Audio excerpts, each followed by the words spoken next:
बिहार सरकार ने किया बहुत बड़ा ऐलान, 30 जून तक खत्म करना होगा जमीन का सारा काम। अगर आपकी जमीन के कागज में कोई भी गलती है तो अब सरकार देने जा रही है एक बार और मौका, लेकिन इसके बाद में अगर आपने गलती की तो आपको बहुत भारी पड़ सकता है। इसलिए वीडियो को पूरा ध्यान से देखिए, क्योंकि बहुत सारे लोगों का नाम गलत है, खाता नंबर गलत है या फिर जमीन के रिकॉर्ड में कोई भी गड़बड़ी है, तो अब सरकार उसे तेजी से ठीक करने जा रही है ताकि लोगों को मिल सके पहले से ज्यादा राहत। क्योंकि लाखों लोगों का जमीन अभी भी फंसा हुआ है, कई जमीन का खरीद बिक्री भी रोक दिया गया है। लाखों लोग महीनों से ऑफिस का चक्कर काट रहे थे, लेकिन अब सरकार ने कहा जल्द खत्म करो सारे पेंडिंग काम। लेकिन सबसे बड़ा सवाल, आखिर किन लोगों का रुका हुआ काम अब पूरा होगा और क्यों सरकार ने अचानक 30 जून की बड़ी डेडलाइन दे दी है? आइए समझते हैं इस 2 मिनट की रिपोर्ट में। जी हाँ, आपको बता दें कि बिहार में लाखों लोग लंबे समय से जमीन के कागज की गलती को लेकर बहुत ज्यादा परेशान रहते हैं। किसी के जमीन के पेपर में नाम गलत है, किसी का खाता खेसरा चढ़ा हुआ है तो किसी का नहीं चढ़ा हुआ है, तो किसी के रिकॉर्ड में गड़बड़ी है। इसी वजह से लोग अपनी अपनी जमीन का काम नहीं कर पा रहे हैं, न जमीन बेच पा रहे हैं, न खरीद पा रहे हैं,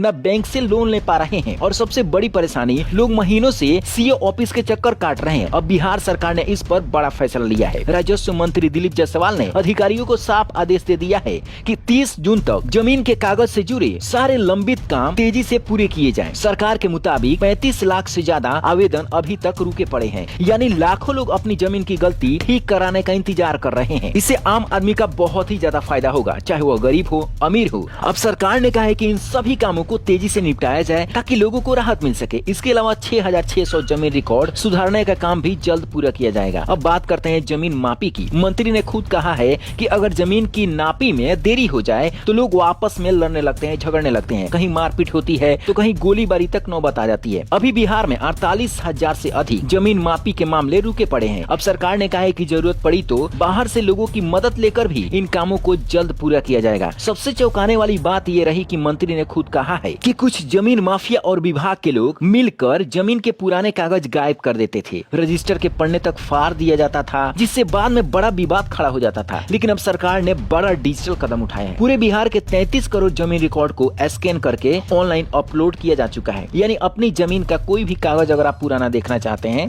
तो आप बिहार भूमि पोर्टल पर जाकर आसानी से चेक कर सकते हैं। यानी अब कोई आसानी से जमीन का कागज गायब नहीं कर पाएगा। लोग अब ऑनलाइन नकल भी निकाल सकेंगे ताकि बार बार ऑफिस का चक्कर न लगाना पड़े। सरकार का दावा है कि इससे जमीन विवाद कम होंगे और लोगों को जल्द राहत मिलेगी। अब सबसे बड़ा सवाल यही है कि क्या 30 जून तक सच में लाखों लोगों का काम पूरा हो जाएगा या फिर इसके लिए और भी लंबा इंतजार करना पड़ेगा? हालांकि इस पर आपकी क्या राय है नीचे कमेंट बॉक्स में जरूर बताएं। इस वीडियो को अपने दोस्तों में शेयर जरूर करें ताकि उनको भी पता चल सके कि बिहार में एक बार फिर से जमीन वाला काम अब सरकार फिर से तेजी से कर रही है, ताकि उनको भी फायदा मिल सके, उनका भी फंसा हुआ काम आसानी से पूरा हो जाए। Bureau report, black Bharat TV.